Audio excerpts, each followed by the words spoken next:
जिस बाग को सींचा हो खुद नेताजी ने, उस बाग को हम सींचेंगे अपने खून पसीने से। ये लाइनें अखिलेश और डिंपल से मुलाकात के बाद चाचा शिवपाल की हैं। दरअसल कल अखिलेश डिंपल के साथ चाचा के घर उनसे मिलने पहुंचे, जिसके बाद डिंपल ने अखिलेश के साथ चाचा से मैनपुरी में ऐतिहासिक जीत दर्ज करने के लिए आशीर्वाद मांगा। चाचा ने भी सभी अदावतों को भूलकर भतीजे और बहू को भरपूर आशीर्वाद दिया।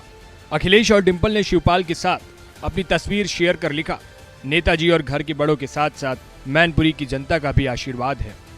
दरअसल सपा के लिए ये पहला ऐसा बड़ा चुनाव होगा जो नेताजी की अनुपस्थिति में होगा, और अखिलेश ये बात बखूबी जानते हैं कि मैनपुरी की नब्ज को नेताजी के बाद अगर कोई समझता है तो वो शिवपाल यादव हैं। शिवपाल ने सैकड़ों किलोमीटर नेताजी के साथ मैनपुरी की धरती पर नापे हैं। ऐसे में शिवपाल वक्त की जरूरत भी थे और अखिलेश अब परिवार के साथ रिश्ते भी सुधारना चाहते हैं, क्योंकि पिछले कई चुनावों में पारिवारिक छवि जनता के बीच अच्छी नहीं रही है। वहीं शिवपाल के लिए नेताजी सिर्फ बड़े भाई ही नहीं, मार्गदर्शक और गुरु भी रहे हैं। और मैनपुरी का चुनाव नेताजी की साख और सम्मान का चुनाव तो है ही, साथ ही नेताजी की विरासत का चुनाव भी है। ऐसे में डिंपल को समर्थन देना शायद शिवपाल की जरूरत भी थी और मजबूरी भी। वहीं यही लाइनें अखिलेश के लिए भी सटीक बैठती हैं कि चाचा को साथ लाना अखिलेश की जरूरत भी है और मजबूरी भी।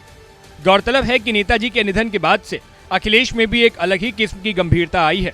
नेताजी के अंतिम संस्कार की क्रियाक्रम से लेकर डिंपल के नामांकन और चुनाव प्रचार तक ऐसा लग रहा है मानो अखिलेश ने खुद को धीर गंभीर कर लिया हो, क्योंकि अब अखिलेश मात्र एक पार्टी के मुखिया भर नहीं है, नेताजी के वारिस भी हैं।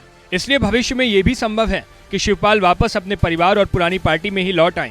खैर, ये आने वाला भविष्य तय करेगा कि नेताजी की विरासत को बखूबी कौन संभाल पाता है। लेकिन मैनपुरी का चुनाव अखिलेश डिंपल के साथ साथ पूरी समाजवादी पार्टी का भविष्य और शिवपाल यादव का अगला कदम तय करेगा। यानी मैनपुरी उपचुनाव बहुत मायनों में यूपी की भविष्य की राजनीति की पटकथा भी लिख जाएगा।